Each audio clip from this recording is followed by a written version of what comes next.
안녕하세요. 좋은 가정 길라잡이 홍장빈입니다. 오늘 9월 1일입니다. 오늘 내용이요. 가족이 함께 밥을 먹자. 이게 제목으로 해도 될까 싶을 정도로 당연한 이야기지요. 가족이 함께 밥을 먹자. 저희가 이 내용은 이제 오늘부터 9월 달 초반부에는 하나님 아이를 키워라. 자녀 양육, 부모에 대해서 쭉 할 겁니다. 어떤 부모가 될 것인가, 자녀들을 자신감 있는 로 키우자, 또 승리하는 아이들 여러 주제로 할 건데요. 저희는 9월 달 된 게 너무 좋습니다. 7월, 8월 여름이 다 지나간 것 같아요. 그래서 여름에 저희가 장마 기간에 우리 부부가 둘 다 컨디션이 아주 안 좋았어요. 제가 이제 면역이 좀 떨어지면서 구내염으로 좀 고생을 했고, 아내도 좀 탈진 증상도 있었고요. 지금은 이제 다 좋아졌습니다. 그래서 9월 달 되기를 많이 기다렸는데 드디어 9월 1일입니다. 이 내용은 가족이 함께 밥을 먹자. 이 내용은 하나님 아이를 키워라 제가 찾아봤어요. 하나님 아이를 키워라의 210페이지, 211페이지에 있는 내용입니다. 저희가 하나님 아이를 키워라는 시편 127편 3, 4, 5절을 먼저 자녀란 누구인가를 하고 그 다음에 후반부에 1, 2절로 썼지요. 가족에 대해서. 그래서 이렇게 아무리 열심히 해도 헛된 열심이 될 수가 있다. 그 악순환을 끊어야 된다. 그런 내용입니다. 특별히 대표적으로 오늘 같은 내용이에요. 부모가 열심히 일하면서 늦게까지 집에도 못 가고 일하면서 막 밥도 밖에서 먹고 돌아야 되는 건데 그런 게 헛될 수 있다는 겁니다. 그래서 원래 책에는요, 늦게까지 일하면서 먹는 회식이 헛되다 내용이었는데 오늘은 가족이 함께 밥을 먹자라는 제목으로 좀 정리를 했습니다. 우선 캘린더북으로 본문 내용을 하고 또 하나님 아이 키워라 책에 있는 내용도 함께 나누려고 합니다. 제가 읽어드리겠습니다. 가족이 함께 밥을 먹자. 부모는 일찍 출근해서 늦게까지 일하고 저녁에도 집에 가지 못하고 회식을 한다. 자녀들도 집에 늦게 오고 집에 있는 누군가는 혼자 밥을 먹는다. 분명 정상은 아니다.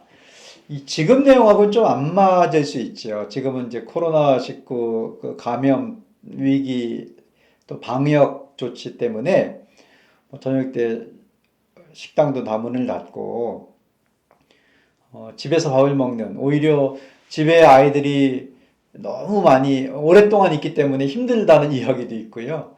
또 직장인들 중에 재택근무하는 분들도 있고, 그래서 지금 내용하고 좀 다르지만은 이 본문이 쓴 게 2015년도고 2015년도에 이 원고를 2014년도 가을에 이 원고를 썼는데요. 근데 그때 참고했던 내용은 또 그 이전이죠. 우리 부부의 또 지인들의 경험, 또는 안타까운 가정 생활, 그런 내용으로 했었는데, 그때는 정말 집에서 밥 한 끼 먹기도 얼마나 어려웠습니까? 제가 하나님 아이를 키워라에는 이걸 소개했었는데요. 그때 대학생들에게 설교하고 캠퍼스 월십, 이런 대학생 모임에 설교하고 집에 가고 있는데 밤늦은 시간에 교차로에서 다음 신호등 기다리고 있는데 갑자기 길가에 있는 식당, 이제 남편이 길가에 있는 식당을 보라고 해요. 제 아내가 쓴 거니까 제가 했던 이야기죠. 여보 저기 좀 봐. 이렇게 늦은 시간에 식당이 꽉 차 있네. 24시간 영업하는 식당인가 봐요. 늦은 시간에 밥 먹으러 오는 손님들이 많네. 24시간 영업하는 식당들이요, 밤에 매출이 많대요. 그러니까 직장에서 일하고 회식하고 뭐 여러 가지 이유로 이제 밥을 먹고 가는 거죠. 그때도 밤 11시가 넘었는데요. 대부분 남자분들이었는데 교차로에서 신호대기 하다가 이렇게 봤더니 옆에 창가 쪽에 테이블마다 다 앉아 있는 거예요. 집에 가서 밥을 먹어도 좋을 텐데. 그 당시 또는 오랫동안 우리나라의 직장 문화에 회식하는 게 있었잖아요. 그래서 저희는요, 이게 뭐 별거 아닌 것처럼 느껴지지만은 이런 기도도 했어요. 가족들이 함께 밥을 먹도록 좀 일찍 퇴근해서 함께 밥을 먹는 그런 가정의 변화가 일어나도록 소원하고 또 그렇게 이야기도 하고 기도하고 뭐 코로나가 올 거라고는 상상을 못했지만은 그래도 지금 가족들이 함께 밥을 먹는 시간들이 있어서 좋은 기회로 삼으면은 얼마나 좋을까 생각을 합니다. 식탁에서 대화하고 서로 사랑을 표현할 시간이 없었지요. 그래서 가족 사랑도 식은 국처럼 식는다. 가족은 또 다른 말로 식구, 식구는 이제 한자잖아요. 함께 밥을 먹는 입, 사람을 말합니다. 함께 밥을 먹는 사람이다. 가족은 밥을 먹으면서 사랑을 주고받는다. 주말에 저녁 한 끼라도 부모와 자녀가 집에서 오손도손 밥을 먹어야 한다. 하나님 아이를 키워라. 그 211페이지에 있는 내용의 본문을 발췌한 겁니다. 제 친구가요, 지금은 선교사로 나가 있는데, 저랑 같이 신앙교육을 받고, 선교단체 또 훈련도 받고 그랬는데, 그 친구가 취업을 했어요. 저는 이제 선교단체 간사가 됐고, 근데 같은 교회를 다니고 있었는데, 점심시간에 보통 이제 예배 끝나고 주일날 교회에서 밥을 먹잖아요. 지금 이 코로나 방역의 기준으로 보면 안 되고, 그동안 예전에 했던 겁니다. 밥을 먹는데 그 친구는 밥을 안 먹고 가는 거예요. 그래서, 야, 교회에서 같이 밥 먹고 가자 했더니 몇 번 가더라고요. 그 어느 날은, 야, 같이 먹자. 너만 가니까 좀 이상하다. 교인들이 많지 않았는데, 이 친구가 저한테, 야, 장빈, 내가 이 주일날 점심을 우리 아내랑 같이 밥을 안 먹으면 일주일 동안 밥 먹는 시간이 없어. 저녁 때는 또 부모님하고 또 식사하고 그러나 봐요. 우리 둘이 좀 밥을 먹어야 돼. 그렇게 힘들다는 거예요. 월요일부터 토요일까지 함께 둘이 이제 둘 다 같이 일하고 있었는데 밥을 먹을 시간이 없다는 거예요. 그래서 일요일 점심이라도 예배 끝나고 집에 가서 좀 집밥을 같이 먹자. 그때 이제 저는 직장 생활하는 게 아니고 선교단체 일하고 있었고 또 제 친구는 저를 이해는 했지만은 뭐 저의 생활에 대해서 자기 생활을 직장 생활에 대해서 뭐 이렇게 자세히 설명할 시간은 없었는데요. 그 짧은 대화를 통해서 야 진짜 힘들게 사는구나. 그게 기억에 남았습니다. 그리고 그때부터 한 꽤 오랜 시간 지나서 지금으로부터 한 올해 2010년도니까 2020년도 한 10년 전이네요. 제가 한국의 이제 대기업에 그 직장인들 중에 보통 한 과장급인 분들 중심으로 제자훈련을 한 회사가 있었어요. 큰 기업입니다. 그래서 오랫동안 제가 강의를 했는데 한 번은 사석에서 쉬는 시간에 그런 얘기를 했습니다. 이렇게 저녁 때 와서 평일날 훈련을 받는데 정말 수고한다. 함께 이렇게 훈련 받으니까 정말 좋다. 그러다 제 친구가 생각이 나서 그 가족들과 함께 식사를 어떻게 요즘에 할 수 있냐고 했더니 못한다는 거예요.